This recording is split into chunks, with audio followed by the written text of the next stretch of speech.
শাস্ত্রে বললেন গুরু ধরো জেনে প্রসাদ খাও তেনে।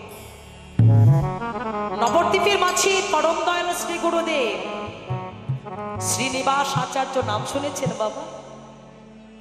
আমার মহাপ্রভুর দ্বিতীয় কলেব শ্রীনিবাস আচার্য রামচন্দ্র কবিরাজ তার দুই ভাই, গোবিন্দ দাস কবিরাজ, রামচন্দ্র দাস কবিরাজ।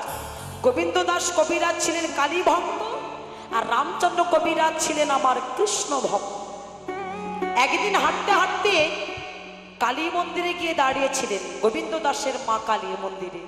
আর ওই মন্দিরের সামনে ফুল বাগিচা, ফুলের বাগান। আর এই ফুল দেখে রামচন্দ্র কবিরাজ মনে মনে বলেছিল, এমন ফুল যদি আমার বাগানে থাকতো আমি সব ফুল নিয়ে আমি কৃষ্ণ চরণে দিয়ে দিতাম। মনে মনে প্রসাদী হয়ে গিয়েছে। গোবিন্দ দাস কবিরাজ স্নান করে ওই বাগানে ফুল নিয়ে যখন মা কালীর চরণে দিতে গেল, মা কালীর চরণটা সরিয়ে দিলে, গোবিন্দ কৃষ্ণা মা কেন আমি কি অপরাধ করেছি? না রে, ওই ফুল যে প্রসাদী হয়ে গেছে।